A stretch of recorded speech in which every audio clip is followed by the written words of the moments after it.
Hi, Liz. Hey Fab, how are you?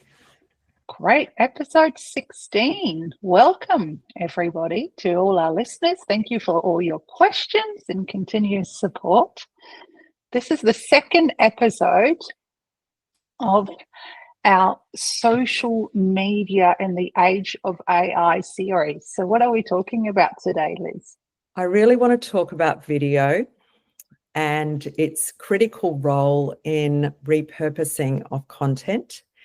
And also, I think we have to include in this series a discussion about AI, use of AI ethically, and thinking about how to avoid the failure points of using AI in your business. So video, and I know you're passionate about this too, Fab, and here we are making a video. We know that video is no longer negotiable in social media, yet we're still meeting tourism operators and even destination marketing organisations who are reticent to jump in there.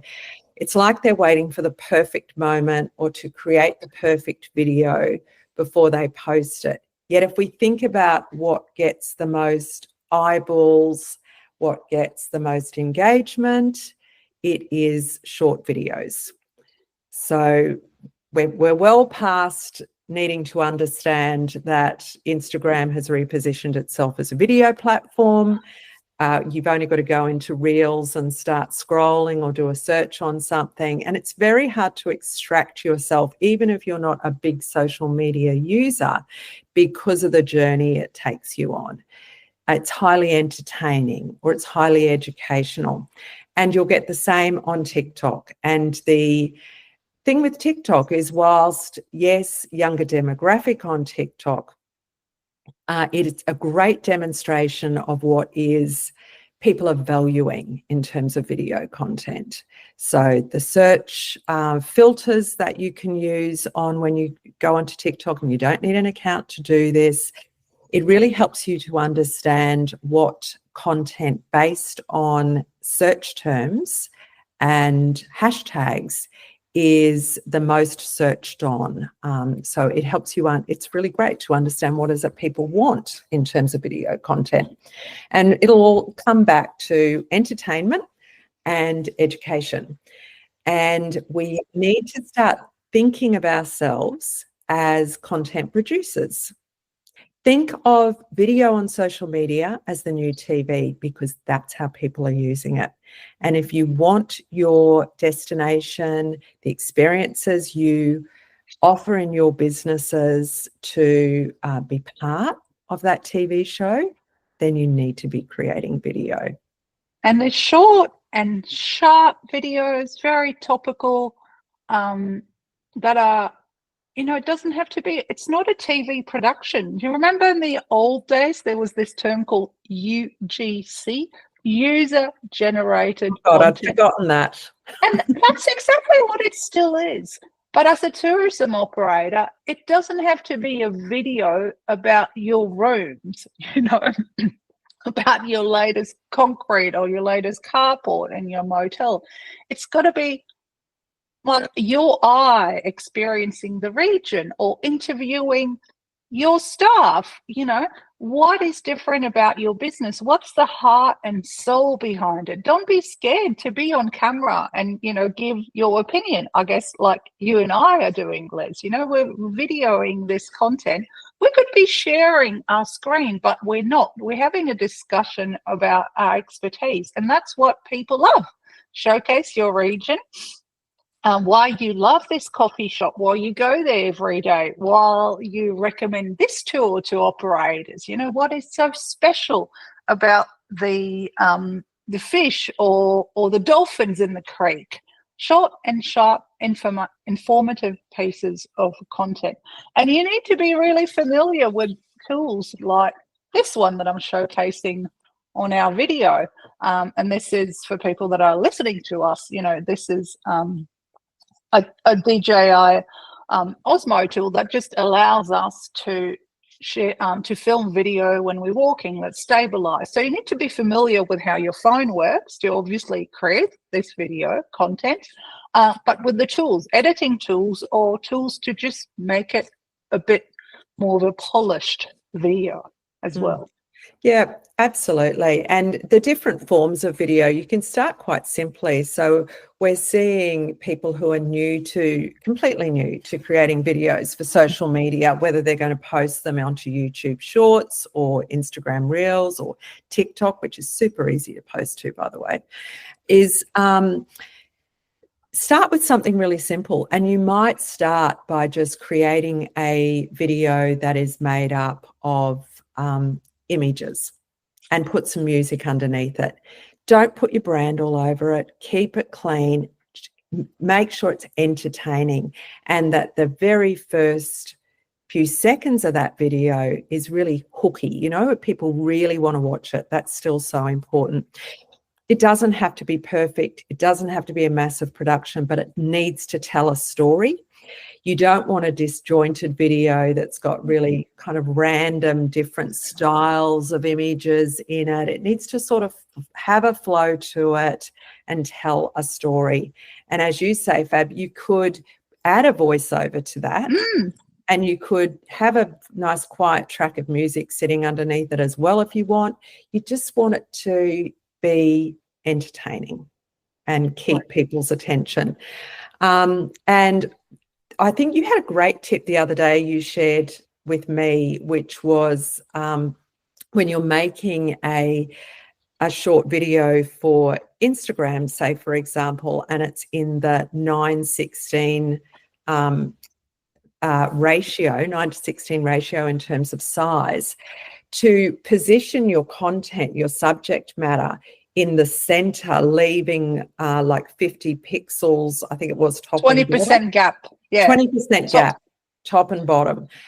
So that if you do want to use it later on in a paid ad, it will fit into the space there. I thought that was a great tip. And it's just a nice one, because as well, you know, the bottom on Insta, there's going to be subtitles or whatever, the captions, not the caption, the message that you put in your reel anyway, and then at the top there might be something else. So just when you shoot something, have it in the center of your screen, not the important information, the important content. Don't put it too much at the top. It's just a nice little tip that allows you to easily repurpose your content.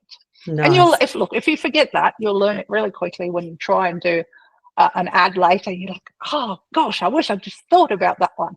Nice. So practice makes perfect, you know. Well, the other thing that we see, and I'm the first one to constantly have to update my Instagram app and just refresh myself about how things work, is be really familiar with your tools.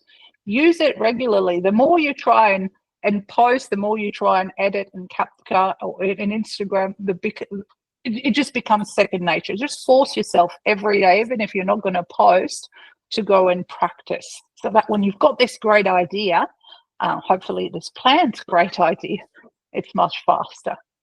I saw absolute transformation in a workshop recently where I taught the entire group to use CapCut either on their phones or on their laptops. And there were people in that room who had never edited a video before. And it really was testament to, if you've just got a little bit of hand holding and guidance, how easy these tools are to use now. So it was just fantastic. I'm going to jump ahead a little bit and just talk about another key tool in social media production, of course, is using something like ChatGPT to be able to write captions for our social posts, script a video even. And we've got amazing training materials on scripting videos, which is great.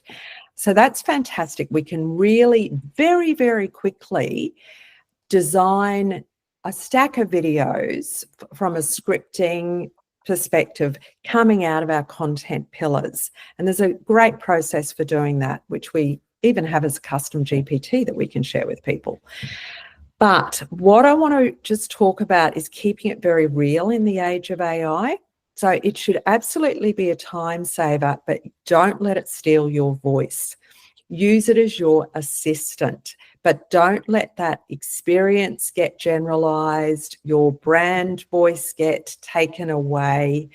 You need to have your brand voice and your values at the center of these stories. And this is super important And, you know, there's AI detection tools out there. I've tested a couple of them. They're damn spot on. If you just put in AI generated caption, for example, into them, it knows. And then if you put in one you've written or even changed from taking an AI caption and you've added your pieces to it and changed the words a bit, it can't detect it. So we have to use it as a tool, but then make sure that we rewrite it, and also be transparent. So when you see on Instagram you're about to post and it asks you, is this AI generated? It can tell anyway. So just fess up. It doesn't matter if you say yes. If you have edited using AI, had AI assistance in creating your image or video, just say yes, because it's going to know. It's not going to penalize you for it. It's about ethical use of AI and being transparent about that. So I just wanted to end our session on that, and also say to people, if you've got any questions, always come and ask us. Let us know. We're happy to try to field them or point you to research that will support these things, because it's moving so fast and we want to make the best possible use of AI, and we want to make the best possible use of video as well. But I bet And when you've got one sorry. other tip for people, Fab. I'm just thinking what you should share is your passion point on repurposing video, and how it's so core to making the most of your content. Well, my little tip about video, vid.io, Liz, is that the one you're thinking about? Yes, I am. Yeah. Yeah, so there's some great tools. If you actually record a longer video and you're like, oh, I wish I could just easily edit and make it short, you can use tools like vid.io, where you'll throw your large video into and it will create shorts for you. So use smart tech to help you with the editing, but use your ideas, your brain, your voice, your identity, not your clone, by the way, which you can already do, but use yourself to be on video. Make it all about you, because that's all we've got left, right? That's right. That's right. We've just got to be ourselves in the world of AI.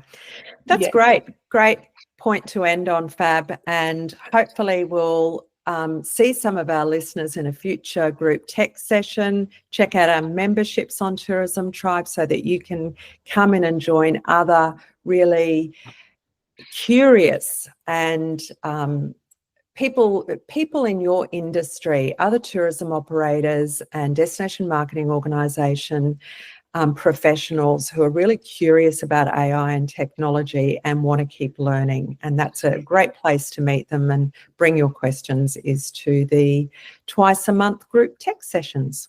Excellent. Thanks, Liz. Thanks. Bye.